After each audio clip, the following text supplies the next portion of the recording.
পর্দার অন্তরালে বৈশা মা দোয়া করে, আল্লাহ তুমি আমাকে একটা নেককার সন্তান দাও। নতুন বিয়া হলো 1 বছর। আল্লাহ দরবারে দোয়া করে, আল্লাহ গো তুমি এমন সন্তানের মা বাবা আমাকে বানাইও, মরণের পর সন্তান যেন আমার জানাজা পড়াইতে পারে, হাফেজে কোরআন বানাও, এমন একটা সন্তান দাও। মহিলার দোয়া আমার মাওলা কবুল কইরা নিছে। এমন ভাবে কবুল করছে,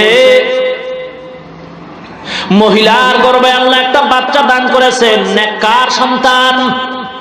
আল্লাহর কাছে চাইতে হয়।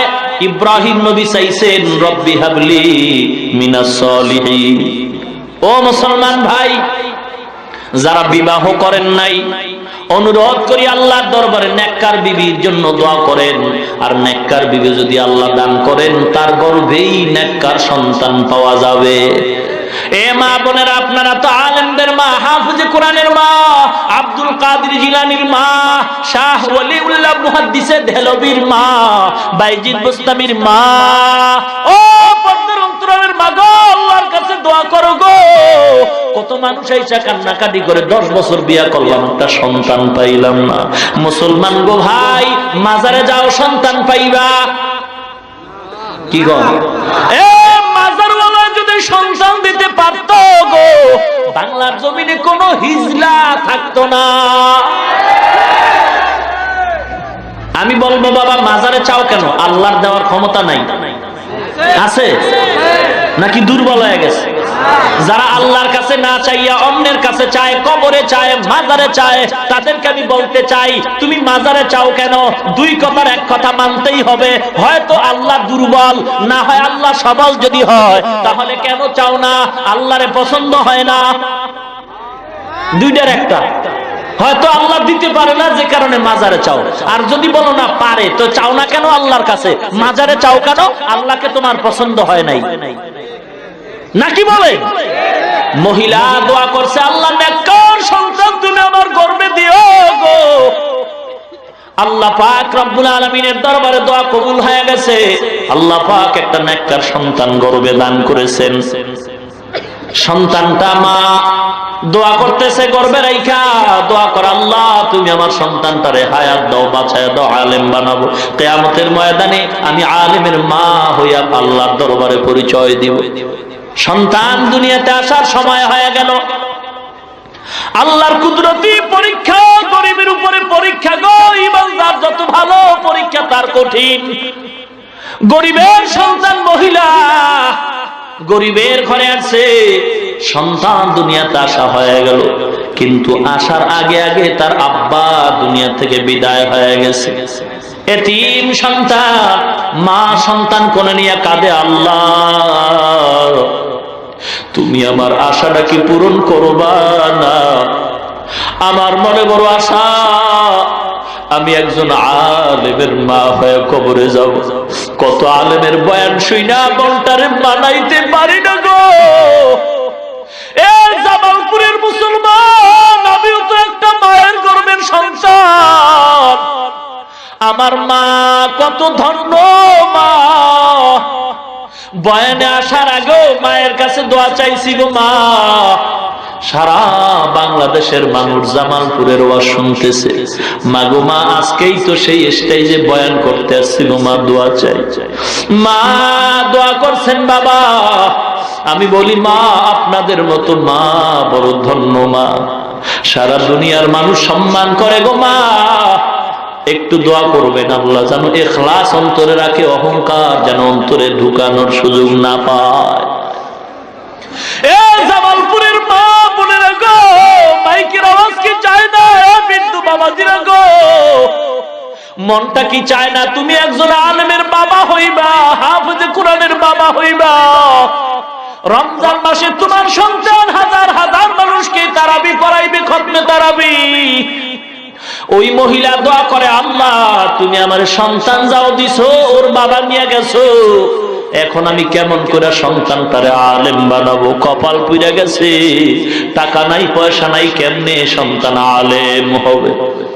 মা গরিব, টাকা নাই পয়সা নাই, অন্যের বাড়ি কাজ করিয়া মা কিছু টাকা পাইয়া পেট বাঁচায়, সন্তানেরও বাঁচায়। আস্তে আস্তে সন্তান যখন বড় হয়, সন্তান বুঝের হয়ে গেছে, কথা বলতে পারে, লেখাপড়ার সময় অতিক্রম হতে চলছে। সন্তানের হাত ধইরা কয়, মা আমার বুক ভরা আশা আমার পূরণ হয় নাই গো সন্তান।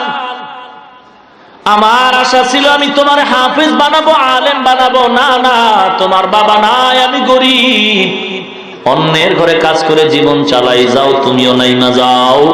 অন্যের বাড়ি যদি কোনো কাজ পাও, কাজ করে পেট বাঁচাও, কিন্তু আমার কাছে আর রাখার সুযোগ নাই, লেখাপড়া করানোরও সুযোগ আমার হবে না।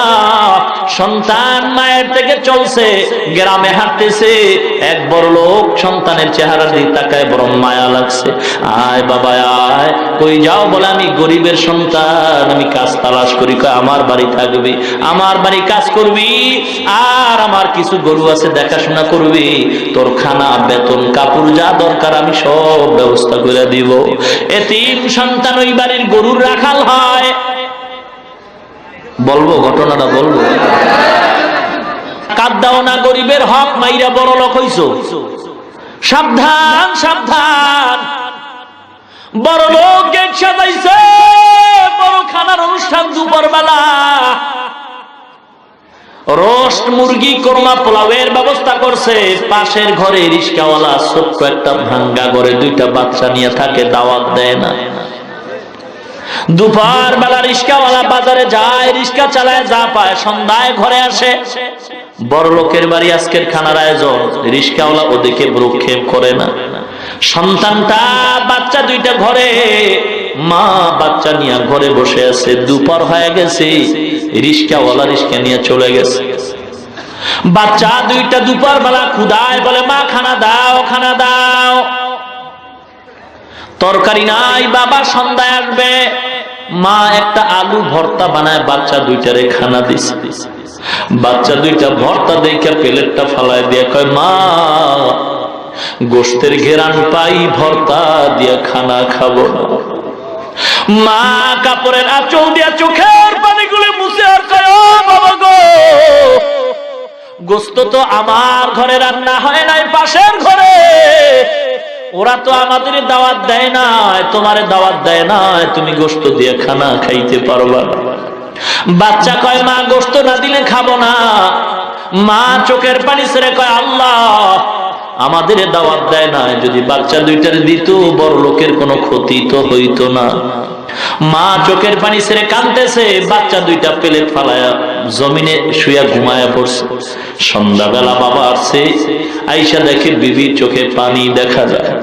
ডাক দিয়া কয়, বিবি তোমার চোখে পানি কেন? বিবি বিবি ডাক দিয়া কয়, স্বামী আমার, আপনার ঘরে আমি টাকা দেখে আসি নাই, বাড়ি গাড়ি দেখে আসি নাই, আমিও গরিব, আপনি গরিব, আপনার ঘরে কষ্ট হবে এটা তো মনে করে আসছি, কিন্তু দুঃখ স্বামী গো, আপনার ঘরে আমার কষ্ট হবে আমি জানি, কিন্তু আজকের মতো কষ্ট জীবনে আর পাই নাই।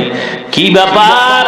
বাচ্চা দুইটা খানা চাইছে, আমি মা খানা দিতে পারি না, গোশত ছাড়া খাবে না। পাশের ঘরে বড় লোক গোশতের অনুষ্ঠান করে, দাওয়াত দেয় না।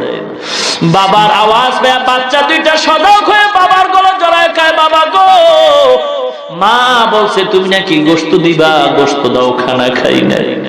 বাবা গামছা দিয়া চোখের পানি মুছে বাচ্চা দুইটার কোলে জড়ায় কয়,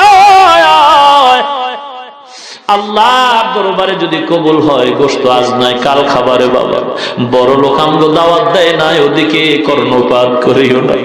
বিবির কয়, দরজা আটকায় দাও, জানালা আটকায় দাও। স্বামী আর স্ত্রী মাওলার দরবারে কান্দে আর কয়, আল্লাহ গো, তোমার কি একটু মায়া হয় না রে? এই বড় লোক কত বড় অনুষ্ঠান করে, আমরা গরিব, আমাদের একটু ডাক দিল না, দাওয়াত দিল না গো আল্লাহ, তোমার হাতে ফয়সালা। আমার চোখের সামনে আমার সন্তান রে, তুমি আর কাঁদায়ো না রে বাবা। গরিব কাঁদতে কাঁদতে গরু নিয়ে রওনা হয়। ইমাম সাহেব নামাজ পড়ে দেখে সন্তানের চোখে পানি। বাবা দাঁড়াও। দাঁড়ানো যাবে না, মালিকের গরু দিয়ে আসি তারপরে কথা। মালিকের ঘরে গরু দিয়া ইমাম সাহেবের সামনে দাঁড়ায়। ইমাম সাহেব বলে, বাবা তোমার বাড়ি কই, কি তোমার নাম, কি করো? বলে, আমি তো গরিব, আমার মা গরিব, আমি এই বাড়ির রাখাল, গরু রাখতেছি। কি তোমার নাম? সন্তান বলে, আমার নাম হলো ইমামউদ্দিন। কি নাম? ইমাম সাহেব চমকে উঠে গেল। ইমামউদ্দিন অর্থ কি জানো? সন্তান চোখের পানি ছেড়ে কান্দে আর কয়, ইমাম সাহেব কি দুঃখ, এই অর্থটা জানাবার জন্যই তো মা কত দোয়া করছে আমারে মাদ্রাসায় পড়াবে। যদি মাদ্রাসায় পড়তাম আমি তো জানতে পারতাম ইমামউদ্দিন নামের অর্থ কি। কিন্তু আমি দুনিয়াতে আসার আগেই নাকি বাবাই বিদায় হয়ে গেছে। আমার মা গরিব, অন্যের ঘরে কাজ করে পেট বাঁচা, আমিও কাজ করি, লেখাপড়ার সুযোগ নেই, টাকা নাই, পয়সা নাই। ইমাম ডাক দিয়া কয়, বাবা ইমামউদ্দিন নামের অর্থ ধর্মের ইমাম, দ্বীনের ইমাম। তুমি গরুর ইমামতি বাদ দাও। বলে টাকা নাই। ইমাম ডাক দিয়া কয়, বাবা বর্তমানে মাদ্রাসা যদিও কম, তবে আমি ঠিকানা দিয়ে দেই, যদি আলেম হইতে চাও, আল্লাহকে পাইতে চাও, টাকা লাগে না, পয়সা লাগে না। মা যদি দোয়া কইরা দেয়, মায়ের দোয়ায় বিনা টাকায় আলেম হতে পারবা। কেমনে পারবো? ইমাম সাহেব ডাক দিয়া কয়, বাবা ঠিকানা দিয়া দিলাম, যাও তোমার মায়ের থেকে দোয়া নিয়ে যাও। ঠিকানা দিয়া দিলাম, ভারতে সাহারানপুর জায়গায় একটা মাদ্রাসা আছে, কওমিয়া মাদ্রাসা। মায়ের দোয়া নিয়ে যাও, স্টিমার পাড়ি দিয়া, নদী পাড়ি দিয়া যাও, ভারতের সাহারানপুরে মাদ্রাসায় লেখাপড়া করে তুমি একজন আলেম হয়ে যাইবা। টাকা লাগবে না, পয়সা লাগবে না, শুধু তোমার মা যদি দোয়া করে আল্লাহ সব ব্যবস্থাই করে দিবে। সন্তান ঠিকানা নিয়ে মায়ের কাছে গিয়া কান্দে আর কয়, মা শুকর আদায় করো গো মা, তোমার মনের আশা বোধহয় পূরণ হওয়ার সুসংবাদ পাইতেছি। ইমাম সাহেব দোয়া করছে, তুমিও দোয়া করে দাও। আমি এখন মাদ্রাসায় যাব ভারতের সাহারানপুরে আলেম হওয়ার জন্য। মা কয়, টাকা নাই। ইমামউদ্দিন বলে, আমার টাকা লাগবে না, আলেম হইতে নাকি টাকা লাগে না? হাফেজ কোরআন হতে মাদ্রাসায় পড়তে টাকা লাগে না গো মা, যদি আপনি দোয়া করেন আপনার দোয়ায় আল্লাহ কবুল করে নেবে। মা মনের আবেগে ইমামউদ্দিনকে গোসল করায় সুন্দরভাবে সাজায় পড়াইয়া, টাকা নাই কিন্তু মায়ের মনে মানে না, রাখা কিছু অল্প টাকা সন্তান ইমামউদ্দিনের হাতে দিয়া মা দোয়া করে পাঠায় দিল। ইমামউদ্দিন হাইটা যায়, আমার আল্লাহ পাক রাস্তা আসান করে দিয়েছে। মা ঘরের মধ্যে যায় নামাজ বিছাইয়া আল্লাহর দরবারে দোয়া করে, আল্লাহ গো আমার সন্তান ইমামউদ্দিনকে পাঠায় দিলাম, আল্লাহ তুমি আলেম বানায়া আমার কোলে ফিরায়া দাও। মায়ের দোয়াটা আল্লাহ কবুল করেছেন, কারণ মা যখন দোয়া করে দেয় বিদ্যুতের চেয়ে আরো দ্রুতগামীতে মায়ের দোয়া কবুল হয়ে যায়। মায়ে যখন দোয়া করে চলে যায় ওই আরশ পরে, সাথে সাথে কবুল হয় ফল দেখিতে পাও। মায়ের দোয়া লও হে মুমিন, মায়ের দোয়া লও, মায়ের দোয়া লও হে মুমিন, মায়ের দোয়া লও। বিপদে পড়বে না তুমি যখন যেথায় যাও, বিপদে পড়বে না তুমি যখন যেথায় যাও। মায়ের দোয়া লও হে মুমিন, মায়ের দোয়া লও। নিজে নিজে মনে করো টাকায় আমি হইলাম বড়, যার কারণে মৃত্যু মুখে বেঈমান হয়ে যাও। মায়ের দোয়া লও হে মুমিন, মায়ের দোয়া লও। যাহা কিছু হও না কেন কিছুই না মায়ের দোয়া বিনে, বাস্তবে না বুঝা মনে কইরো না যে ফাও। মায়ের দোয়া লও হে মুমিন, মায়ের দোয়া লও। একটি গেলাস পানির ফলে বাইজিদের কোলে তুলে, হাত তুলে মা বলে বাইজিদকে ওলি বানাও। মায়ের দোয়া লও হে মুমিন, মায়ের দোয়া লও। যার কারণে বাইজিদেরই নাম ছড়িয়েছে বিশ্বভুবন। শিশু বাইজিদেরই মতো সবাই হও, ছোট্ট শিশু বাইজিদেরই মতো সবাই হও। মায়ের দোয়া লও হে মুমিন, মায়ের দোয়া লও। মায়ের দোয়া লও হে মুমিন, মায়ের দোয়া লও। বিপদে পড়বে না তুমি যখন যেথায় যাও, মায়ের দোয়া লও হে মুমিন, মায়ের দোয়া লও। খারাপ লাগে? এ যুবক, খারাপ লাগে কি? একতারা লাগবো গান গাইতে? হারমোনিয়াম লাগবে? এ বাবা, আল্লাহর নামে গান গাও, এমন গান গাও ইখলাসের সাথে। ঢোল লাগবে না, একতারা লাগবে না। যেই সুরের দ্বারা মানুষের দিল নরম হয়, আমলের দিকে মানুষের আকৃষ্ট হয়, আল্লাহর কথা মরণের কথা স্মরণ হয়, এমন গান গাইলেও সওয়াব হয়, শুনলেও সওয়াব হয়। কিন্তু যেই গান বাদ্য ছাড়া হয় না, যে গানের আওয়াজে যুবকের যৌবনে জোয়ার আইসা গুনার দিকে দৌড়ায়, এমন গান গাওয়াও হারাম, শ্রবণ করাও হারাম। সিনেমা হলে কয় বেলা জিকির হয়? ওই পাবলিক, সিনেমা হলে কয় বেলা জিকির হয়? জিকির হয়? কি হয়? আরে কয় না, কি খবর রাখেন না আপনারা? কি হয়? গান হয়, বাদ্য হয়, ছবি হয়, বেপরদার আড্ডা হয়, উলঙ্গ নাচ গান হয়, ক্লাবের মধ্যে টাসের আড্ডা হয়, জুয়ার আড্ডা হয়, বেপরদার আড্ডা হয়, মদের আড্ডা হয়, গান্দার আড্ডা হয়, নাকি বলেন? এ সাধারণ মুসলমানের কাছে আমি বিচার রাখা যাই, সিনেমা হলের মধ্যে বেপরদার আড্ডা হয়, গানের আড্ডা হয়, ক্লাবের ভিতরে টাসের আড্ডা হয়, মদের আড্ডা হয়, জুয়ার আড্ডা হয়। এ জামালপুরের সাধারণ মুসলমান গো, পায়ে হাত দিয়া বিচার রাখা যায়, বলো এই সমস্ত বেপরদার আড্ডা, গাঞ্জার আড্ডা, গানের আড্ডা যদি কোন দরবার শরীফে হয়, বিচার করো সাধারণ মুসলমান। বিচার দিয়া গেলাম, বলো সিনেমা হল আর ক্লাবে আর দরবারে ব্যবধান রইল কোথায়? যেই সমস্ত অপকর্ম, যে সমস্ত গুনার কাজ হয় সিনেমায়, সেগুলি যদি আমার দরবারে হয়, এটা দরবার না সিনেমা হল? ব্যবধান রইল কই? একটু আছে। সিনেমায় ঢুকলে টিকিট লাগে, আর ওই ভণ্ড দরবারে ঢুকলে টিকিট লাগে না। আর একটু ব্যবধান হলো, সিনেমায় তবারক নাই আর ভণ্ডের দরবারে তবারক আছে, নাকি বলেন? সাবধান হতে হবে। আল্লাহ বুঝার তৌফিক দান করুন। এ যুবক ভাই, পায়ে হাত দিয়া বলছি রে যুবক, রাগ করেন নাকি আবার? এ যুবক, পায়ে হাত দিয়া বলি, রাগ করিও না। আল্লাহ যৌবন আমাকেও দান করেছেন। আমি যদি শার্ট প্যান্ট টাই পইরা দাড়ি কামায় চলতাম, কেউ আমারে বাধা দিত না। এ যুবক, পায়ে হাত দিয়া বলছি, রাগ করবেন না, বুঝাবার জন্য বলি। আমিও আল্লাহর গোলাম, আপনিও আল্লাহর গোলাম। মায়ের গর্ভে দুইটা সন্তান আল্লাহ দান করেছেন।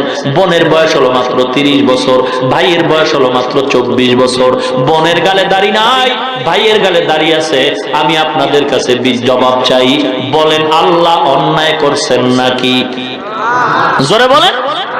যদি বলেন অন্যায় করে নাই, তাহলে কেন আপনি দাড়িটা কামাইছেন? কি জন্য?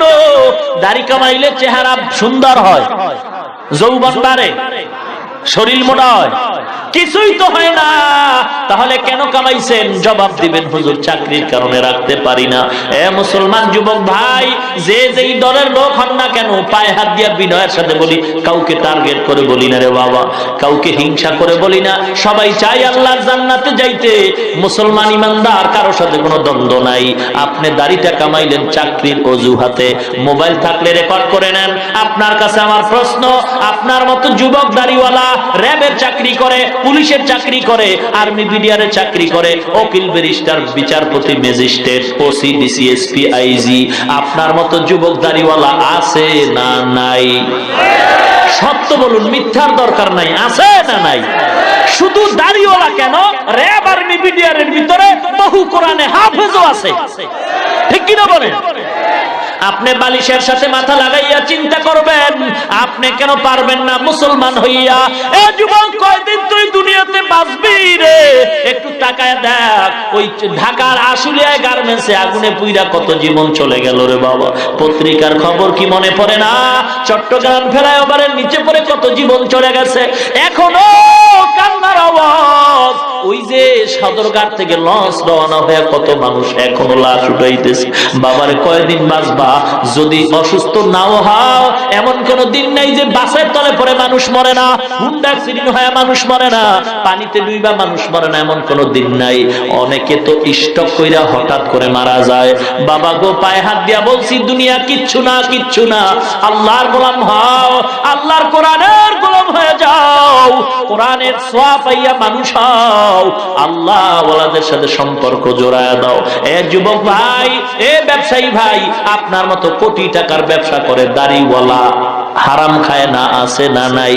এ ড্রাইভার আছে, কত ড্রাইভার দাড়িওয়ালা যুবক, কত শ্রমিকের কাজ করে, কত শ্রমিকের কাজ করে, কত কর্মচারী দাড়িওয়ালা, অভাব নাই। এ যুবক, বালিশের সাথে মাথা লাগায় চিন্তা করো, তুমি কেন দাড়িটা রাখতে পারবা না? মুসলমান যুবক ভাই, এই স্কুল কলেজ ভার্সিটির ছাত্র ভাই, আপনার মতো স্কুল কলেজ ভার্সিটিতে পড়নেওয়ালা ছাত্র দাড়িওয়ালা যুবক আছে না নাই? আপনার পায়ে হাত দিয়া বলবো, মনের প্রশ্ন করেন, মন আমি মুসলমান হয়ে কেন পারবো না? এ বাবা, দাড়ি কামাইলে কোনো ফায়দাও যদি হইতো তো বুঝতাম, আসলে কোনো ফায়দা তো নাই। বরং বৈজ্ঞানিকরা কি বলে ভালো করে শুনে নাও রে মুসলমান, দাড়ি রাখবো কেন? একটা বই বাংলায় লাইব্রেরিতে পাওয়া যায়, যদি পারেন কিনবেন। ইসলামী মাইন্ডে বহু কিতাব আছে, বহু বাংলা অক্ষরের বই আছে, এগুলি পড়া পড়া দেখবেন। এ কোরআন ও বিজ্ঞান নামে একটা বই আছে, এটাও কিনা পারলে পড়ে দেখবেন। বৈজ্ঞানিকরা বলে দাড়ির মধ্যে অস্ত্র লাগাইলে 3টা মুসিবত। যারা গালের সাথে ছোট্ট কইরা রাখে, আছে না নাই? মনে হয় ইন্দুর বান্দরে কামড়ায় সব সাইজ করে তুইছে, আছে না নাই? এ যারা দাড়িটা পুরো ক্লিন করে আর যারা ছোট্ট করে রাখে, দোনো দলের গুনাহ সমান, ঠিক কিনা বলেন? মুসলমান ইমানদার আল্লাহর গোলাম, এ ইমানদার, বৈজ্ঞানিকরা বলে 3টা মুসিবত। 1 নম্বরে চোখের পাওয়ার থাকবে না, 2 নম্বরে যৌবনের পাওয়ার থাকবে না, 3 নম্বরে অকালে মরণ হবে। এ যুবক ভাই গো, পয়গম্বর বলেন, মানুষ যখন ঘুমায় যায় গুনাহ করার কোনো শক্তি থাকে না, কিন্তু যারা দাড়ির মধ্যে অস্ত্র লাগায় নবীরে কষ্ট দেয়, এ যুবক পায়ে হাত দিয়ে বলি, বেঈমানরা নবীরে গালি দিতেছে, তুমি পারলে ফিরাও, যদি না পারো গোপনে আল্লাহর কাছে দোয়া করতে থাকো, কিন্তু তুমি অন্যায় করে নবীরে কান্দায়ও না, কষ্ট দিও না। এ যুবক ভাই, হেদায়েতের মালিক আল্লাহ।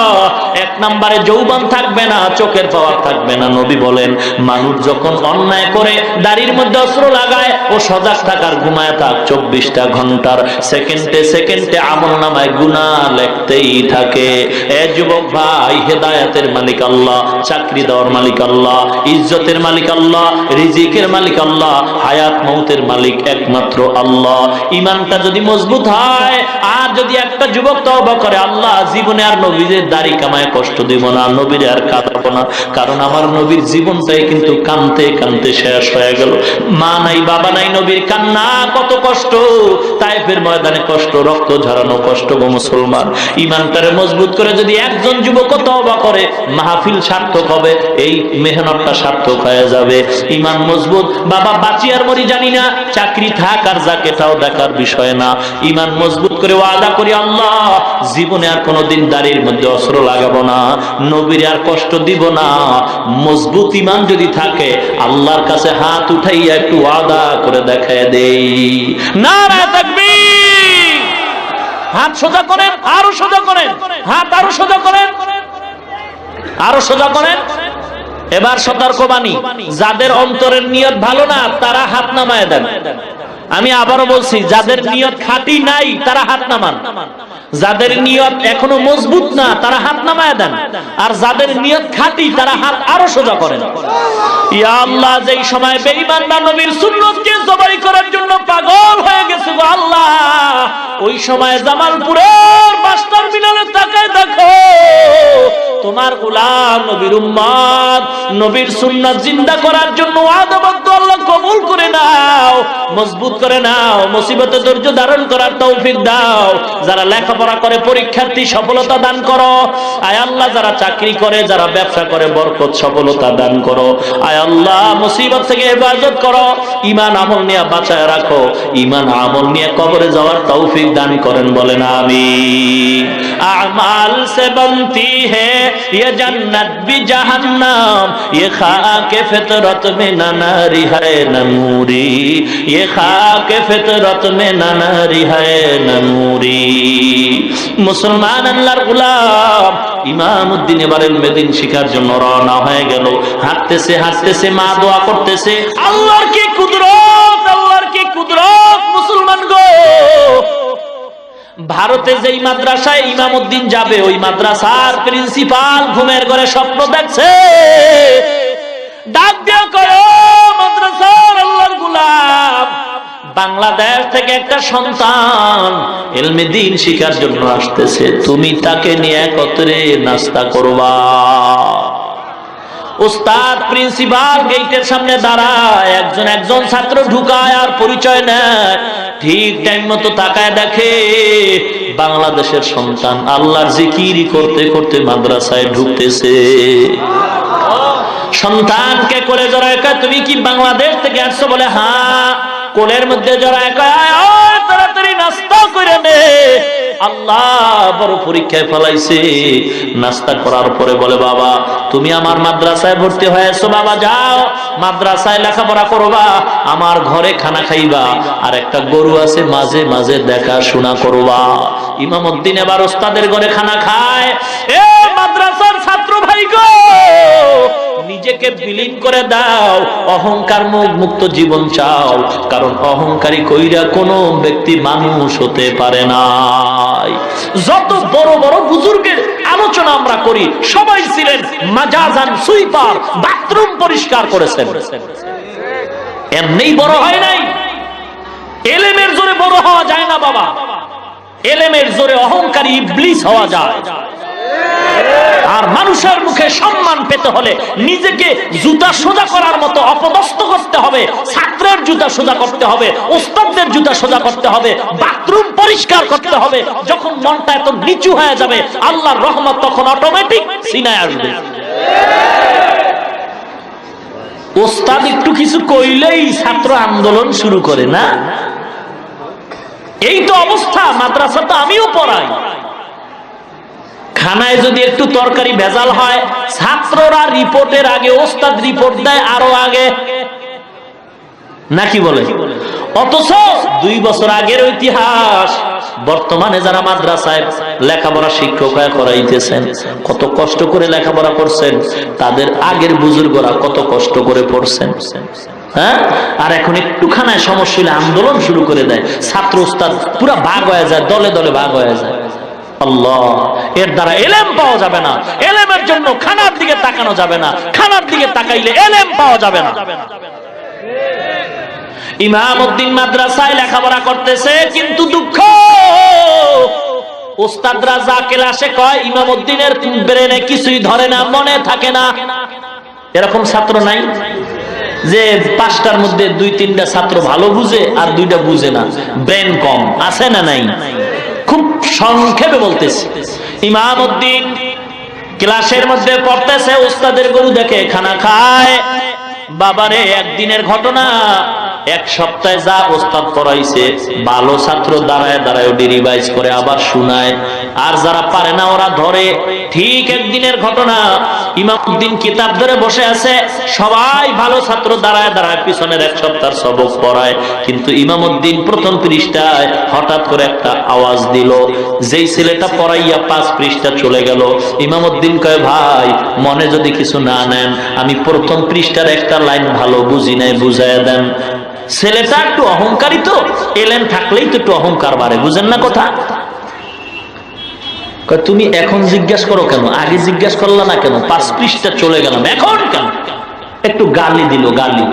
আয় বাঙালি, তেরে নসিব মে ইলমে দ্বীন नहीं है, तेरे नसीब में शायर का गरु चराना है। ডাক দিয়া কয়, হে সন্তান, তোর নসিবে তো ইলমে দ্বীন নাই, তুই তো ওস্তাদের গরু রাখা ছাড়া কপালে আর কিচ্ছু তুই পাবি না। ইমামউদ্দিন আর দেরি করে না, চোখের পানি ছেড়ে হাউমাউ করে কাঁদে, গো আল্লাহ, আমার মায়ের আশা কি পূরণ হবে না? তুমি কি আমাকে কবুল করবা না? আল্লাহ, তুমি আমাকে মাহরুম করিও না। বড় কষ্ট করে আসছি গো আল্লাহ, তুমি আমার ইলম দাও, ফিরায় দিও না গো আল্লাহ। আল্লাহ আল্লাহর দরবারে কাঁদতেছে। ছাত্ররা সবাই চলে গেল। গভীর রাত, ওস্তাদের খেদমতের জন্য ইমামউদ্দিন কামরায় ঢুকে ওস্তাদের পায়ে তৈল মালিশ করে, আর চোখের দুইটা ফোঁটা পানি ওস্তাদের পায়ের মধ্যে পড়ে গেল। ওস্তাদ হঠাৎ তাকায় দেখে ইমামউদ্দিনের চোখে পানি। ডাক দিয়া কয়, বাবা কেন কাঁদো? বলে আপনি কয়, না না তুমি কাঁদবা, আমি ঘুমাবো, এটা তো আল্লাহ বরদাস্ত করবেন না। ইমামউদ্দিন ঘটনা খুইলা বলছে। বলার পরে কয়, বাবা তাড়াতাড়ি অজু কর, আমারও অজুর পানি দাও, আমিও অজু বানাই। ওস্তাদ অজু বানাইলেন, ছাত্র ইমামউদ্দিন অজু করলেন। ইমাম আল্লাহর গোলাম মাদ্রাসার প্রিন্সিপাল ইমামউদ্দিনের হাতে আলমিরার চাবি দিয়ে কয়, বাবা ওই আলমিরা খোল, 2 রাকাত নামাজ আদায় কর। নামাজ আদায় করে আলমিরার মধ্যে ক্লাস 1 থেকে বুখারী শরীফ পর্যন্ত কিতাবগুলো সাজানো আছে। একটা একটা নামাবি, পৃষ্ঠা উল্টাবি, এই কাজ তোমার তুমি করতে থাকো। ইমামউদ্দিন এই কাজ করতেছে। ওস্তাদ খাস কামরায় ঢুকে যায়, নামাজ বিছে আল্লাহর দরবারে কান্নাকাটি শুরু করে দিছে। ফজরের আজান হয়ে গেল।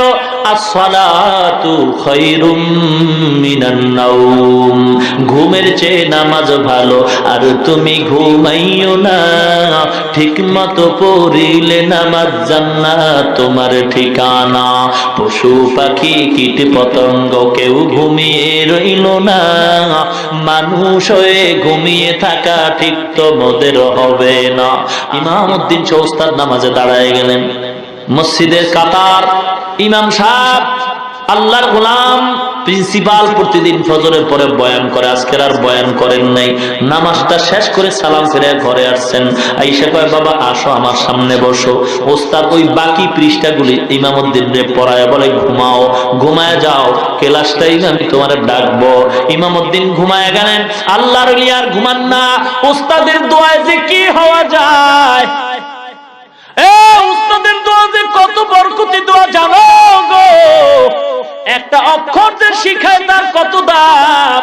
হযরত আলী শেরে খোদা বলছেন, মান আল্লামানি হারফান ইনশাআ বাআ ওয়া ইনশাআ আতাকা। একটা অক্ষর যে শিক্ষা দেয় তার দাম কত? আমি তার কাছে এমন গোলাম, ইচ্ছা করলে আমারে গোলাম করতেও পারে, বিক্রিও কইরা দিতে পারে, এত দাম। সাবধান, একটা অক্ষরও যদি তোমার কেউ শিক্ষা দেয়, তুমি বেয়াদবি করিও না, বেয়াদবির কারণে সব ধ্বংস হয়ে যাবে। ও আল্লাহর ওলি গো, কি কথা বলতেছেন? আমি বড় ভয় পাই, এগুলি তো আমার সম্ভব না। বলে, বাবা আমি তো ঘুমাই নাই, সারা রাত আল্লাহর দরবারে চোখের পানি ছেড়ে কাঁদছি গো। আমার আল্লাহ তো দেওয়ার মালিক, আমি তো বলার মালিক, আমার মাওলাই দিবে গো। যা বাবা, যদি পড়তে না পারো আয় আমার কোলে আয়। তুই যদি আমার জামা ঢুকাইতে ভয় পাও, আমি আমার জামাটা তোর গায়ে ঢুকাই দিলাম, তোর মাথায় পাগড়ি পরাই দিছি গো। যা বাবা, কিতাব হাতে দিয়ে দিলাম, আমি ওস্তাদ দোয়া করি তুই ক্লাসের জন্য ওস্তাদ হয়ে যা। ওস্তাদের দোয়া নিয়ে ইমামউদ্দিন রওনা হয়। ছাত্ররা তাকায় দেখে, গতকাল যে ছেলেটারে আমরা গালি দিয়েছি, না জানি ঘটনায় কোনো পেস্তাই গেছে, ওই ছাত্রটার গায়ে দেখা যায় ওস্তাদের সুন্দর জামা।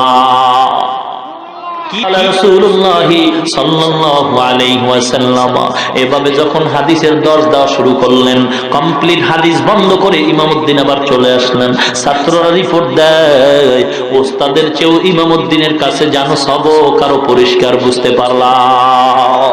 এলমেরা জাজ করদান বেহিসাব, খলকেরা দাদান জবাবে।